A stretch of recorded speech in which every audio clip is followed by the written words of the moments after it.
Ladies and gentlemen, boys and girls, we are tasked with integrating the stock computer and the Holley Terminator together on my truck because I chose to, because it would be a challenge and I could answer questions and it would be fun and interesting and educational and probably informal and all of the above. So what I told you prior was I would like to use an extension harness and split the signal off of that so that I don't have to cut the Holley harness in any way.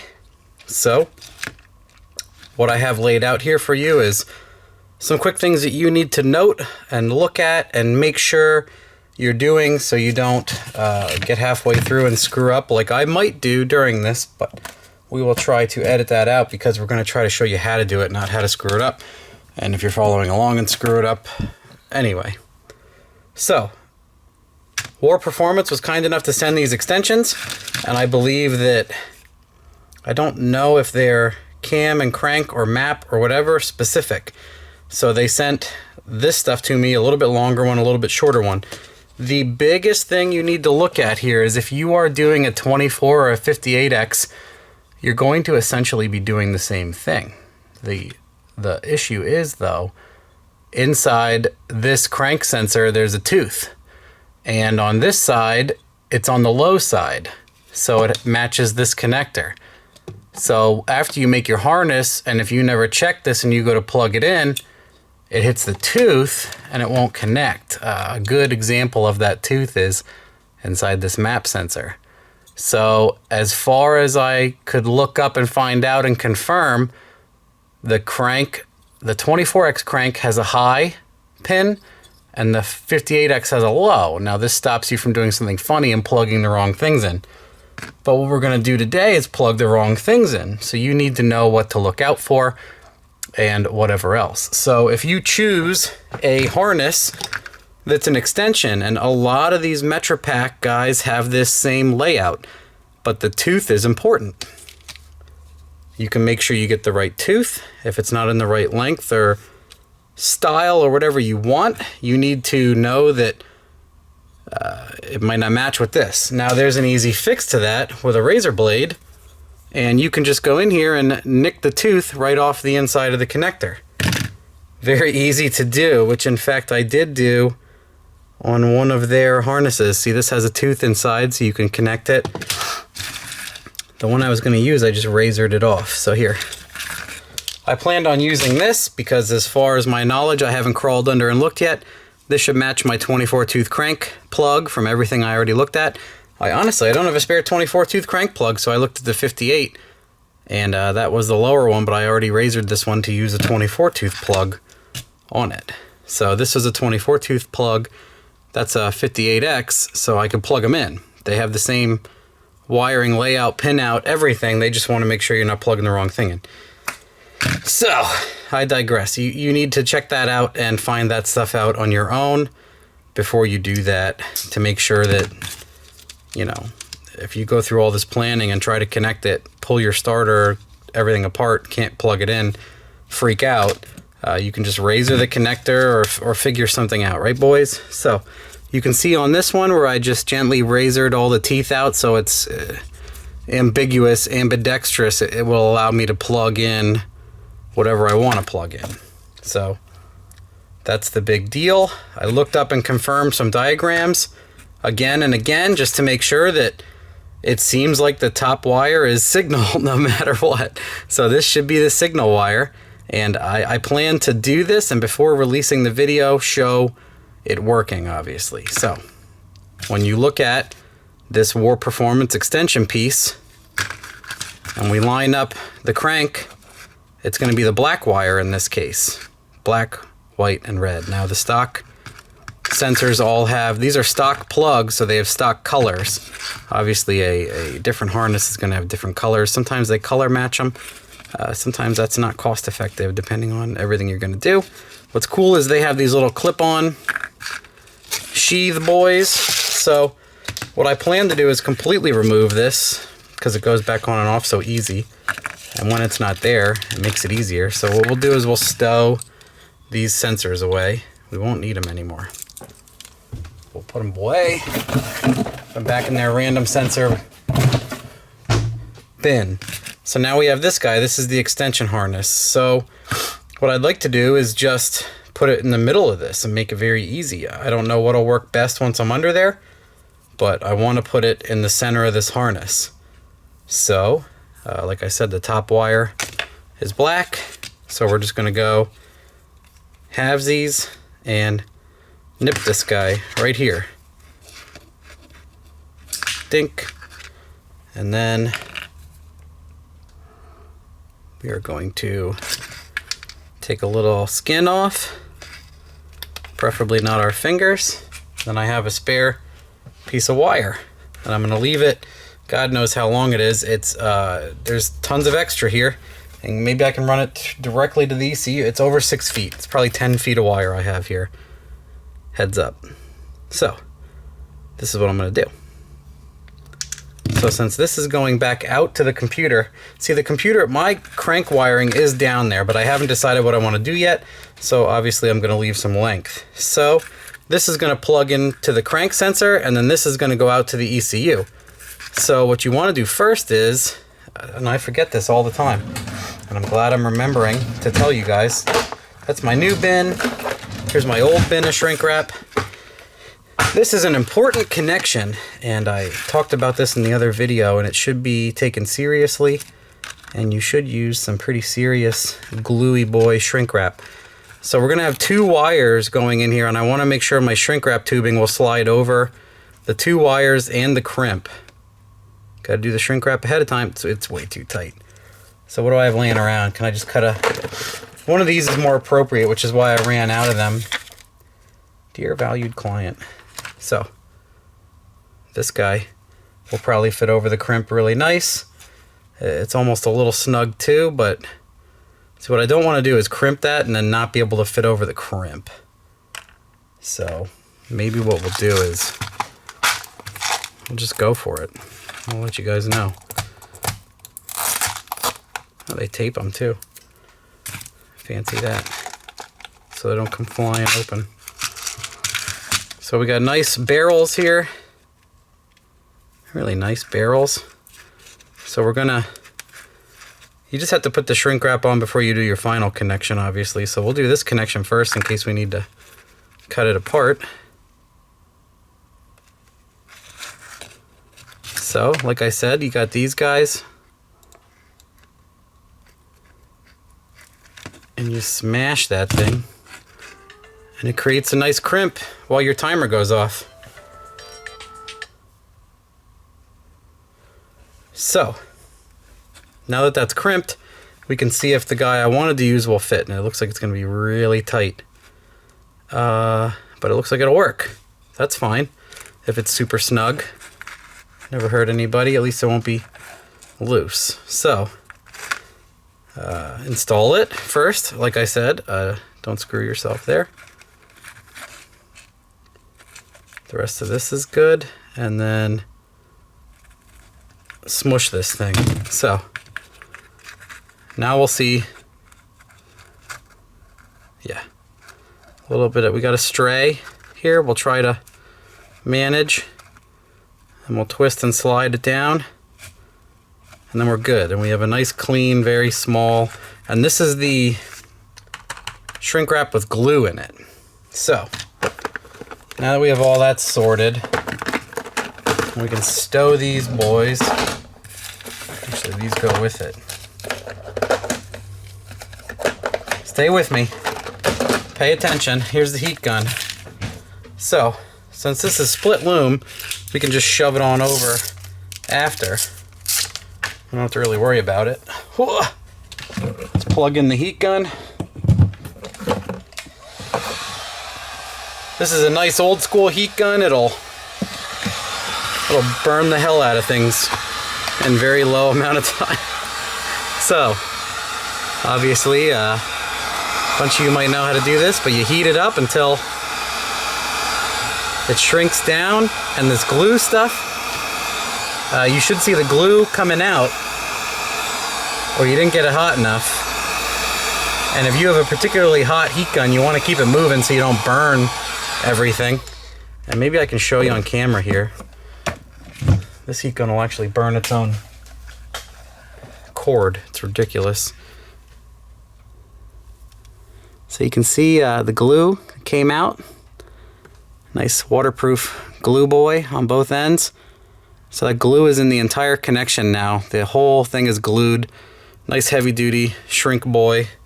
So now we got this guy with the piggy tail that goes into the stock ECU crank input. What's nice is you don't need to use any of the other parts of the signal because the holley is providing the power and the ground. So you just have to put the crank signal into the computer. And people have confirmed that. So that's what I would assume. And then we can just toss this loom right back on and put the clips right back on. And then this will all plug in. And then testing of this will go like so. We plug all this in, try to make it neat, try to get it out of the way, take the stock crank position sensor wire and possibly do the same thing since it's already run full length under the car. We will take this, we will peel it back, we will cut it off the connector, we will put a barrel on and we will glue heat shrink it very nicely and throw the loom back over it because it's already ran nicely in a loom from the factory in the whole front of the engine. This extra wire just fits. I'm not the greatest at this, so yeah. That's the nice thing about it. It's already run, so I'll just ignore the power and ground. Now, ideally, you could do this both ways. You could put the holley in as a piggyback system. You don't need to put the holley in and then piggyback to the stock computer. So that's what I always say, like you gotta weigh in what you want to do and how you want to do it and figure it out. Both ways are available. So there we go. Clip this bad boy back on. Clip this bad boy back on. And then like I said, we have the tap wire hanging out of the back. And I'm going to leave it long until I plug everything in because assumingly I will be pulling this whole thing back and then figuring out how I want to wrap it up to the stock connector. I could be really funny and take apart another connector that they already sent and just patch that in and plug that into the stock crank sensor. So this, I can put this connector on here, I can plug this into the holley and plug this into the stock computer connector and basically not cut any of the connectors, but I already cut most of my engine harness out, but I might still do that. Now that I thought of it, I might de-pin this whole thing and steal the thing and see if I have a pin that matches this, since I have a bunch of pins and whatnot now. Or like I said, you can do the same thing. Crimp and do a beautiful job on this and then plug this into the stock sensor. Which now that I have all these extras, we might just cut one of them up just to show you guys that you can do that nice and clean, even though we cut everything else apart. So we'll do all that stuff next. I'll show you how it does, and then maybe we'll test crank the holley with some stuff unplugged, and we make sure we see crank, and then we will we're gonna have to crank the stock computer. Well, actually, if I start the car, if I see cranking on the holley and I look at the dash, I should see the tack move. The stock tack might not move unless the car is running though, so that's a whole different equation. Anyway, but yeah, that's what's next. So maybe I'll cut one of these guys open since I have 3 and I'm only using 1, and we'll show you guys how to do the split crank plug, and that'll be nice and easy. I can take the stock one and just plug it in back here, or maybe I should make it half the length back so I can plug it in and wrap it all up. Anyway, I'll figure all that out and we'll let you know. So I did decide to do that, to make the whole thing rather plug and play. So what we're gonna do is the same thing. We're gonna make it look nice and pretty. And we can even match the length. We'll just cut both of these down a wee. Well, that went flying across the room. So get these guys going, get the shrinky dink on here, get the barrel on here, smash it with the one that says bear, Yep, smushed, obliterated. Put it on this one. Give this guy a crush also. Perfect. Slide that guy over. Plug in the incinerator. Alright, plug. Argue with the plug. Fire up your, oh, this is a Milwaukee. Look how old this thing is. I thought it would be a Craftsman from being black and red.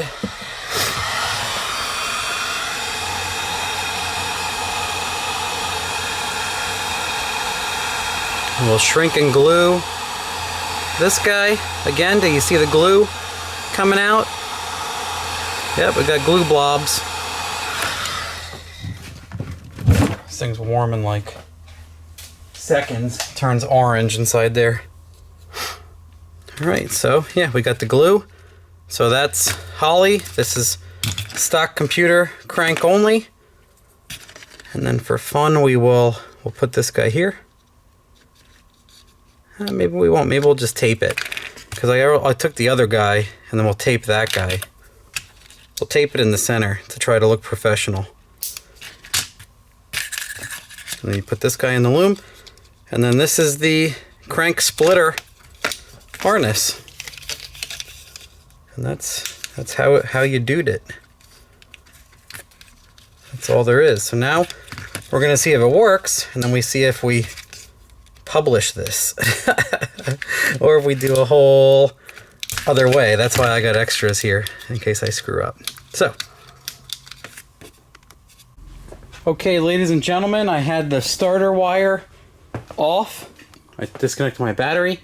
I climbed under there. There isn't a lot of room, but I plugged in the harness I just showed you, tucked it all away nice and neat, put the starter back in, put the battery back on. I disconnected the fuel pump relay so I can crank this thing. I don't know if there's fuel pressure or not. If it starts, I'll shut it right back off. I don't really want to start it right now. The oil lines aren't connected. Everything else isn't really connected. Okay, so I did the wizard on this and I chose a 3.5 bar map sensor. That's why that's a little bit off. I messed around with a bunch of things, but it's set to 24x. The terminator should see cranking signal. Again, like I said, the stock dash might not even turn on, so we'll just try this guy quick. So let's tickle the starter here and see if we see RPM on the Holley, and then maybe we'll test the stock computer later. Trickier with HP tuners. Have to plug it in, set everything up to see if it's cranking. Yeah, 140 RPM, just like that. So the extension is working, so the only thing we would need to see is if the computer is getting the same thing, obviously. All right, ladies and gentlemen, boys and girls, we did the crank splitter harness, and I plugged it in. Everything was good. I put my starter back in. I reconnected my battery. I looked through some diagrams quick and bypassed my starter stuff. Man, the starter wiring goes through quite a bit of things, and it was annoying and puzzling for sure. I will go over what I did to bypass the starter. It ended up being such a pain for me that I completely bypassed the starter. Starter relay doesn't even exist anymore. There's just a clean block where a relay used to be. So I wanted to crank it quick and make sure everything was good, and it fired on like a quarter of a turn inadvertently. So I was like, whoa, okay, everything's good. I wanted to connect my vacuum lines. So this is my vacuum block temporary spot. I wanted to just hoop these quick to plug my references so it's not leaking, and put one on the fuel pressure regulator super long, because soon enough it's going to go to the wastegates and a boost controller and some other things. So I didn't want to waste a bunch of lengths, and I didn't want to put a bunch of block-ins when I did it before, and I don't want it leaking, and I do kind of want it on the vacuum for the regulator for fun. So I tightened my... There's a bug flying around my face, I'm sorry. I tightened the oil feed, and the drain is hand tight right now. So what I think would be cool is to go through the Wizard, the new Wizard, with you guys and see how it goes. So if we key on, we get Holley, yep, we got my run screen. So if we go to the home screen, wish I had a cool way to capture this for you guys. I hope it's not a total pain in the butt. Anyway, I'm going to try to look at the screen and make sure I'm recording decently. So we're going to keep clicking the autofocus here and make sure it's happy. So Wizards, MPFI.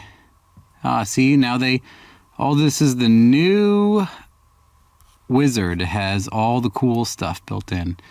8-cylinder, GMLS firing order. Let's choose by liters. If we hit clear and we hit 6 liter, and then we hit save, 6.0, next, target idle speed. I find it's easier just to click and I'll type in 900. Hit save, hit next. I always choose number 2. There is some reasoning behind this. Above this doesn't implement closed loop idle, or it doesn't implement closed loop fueling. Down low, the cam is supposedly so large the overlap is screwing up your air fuel down low, so you have to manually do that. I just always tell people to choose number 2. So we'll say 24. Yep, I got 43 base. Yes. I'm using others. I am using the new drop down for SCP 1000s. That's what's in here. I do have a turd blow. I do not have any of these right now. I have that funny GM4 bar, so we'll choose the closest thing, 3.5. Ignition at wide open throttle. We'll just say like 22 degrees. Yeah, close enough. Timing retard per pound. 14 and 14 is a good spot, in my opinion. 14. Target watt air fuel, 1250. 12.5. Offset AFR, I want like a in the 11-ish, 11.7, 11.30. Oh, that sounds good. Drive-by-wire, yes. Transmission, yes. ADE, yes. Oh, sorry, ADE. Next. It's like a 30. It's like a 30.5. Roughly, and it's a 410. It's a tow package, 6 liter, 2500. Look at me spamming this thing. Imagine me spamming 410. Oh, okay, so we'll hit next. It uploads the tune. So here's the entire tune wizard doing its thingamabob. It says, please cycle. So hey, here we are. Shut this thing off. Got the key. ECU is turned off. 1, 2, 3, 4. Key on. Fuel pump's cycling already. I already did a TPS and it has already accepted it. But let's redo it for you guys. 1, 2. So there's hey, look, TPS was successful. So we go to monitors, multi-gauge, sensors, and we see the map is not very good, but it's close enough to 100. IAC is open. Coolant temp 56, TPS 20. It's drive-by-wire, mind you. Manifold temp, I'm sorry, 54. So manifold temp is just sitting there. Everything else is hanging out. There it is. We just did the wizard. We just did a TPS. And if we go to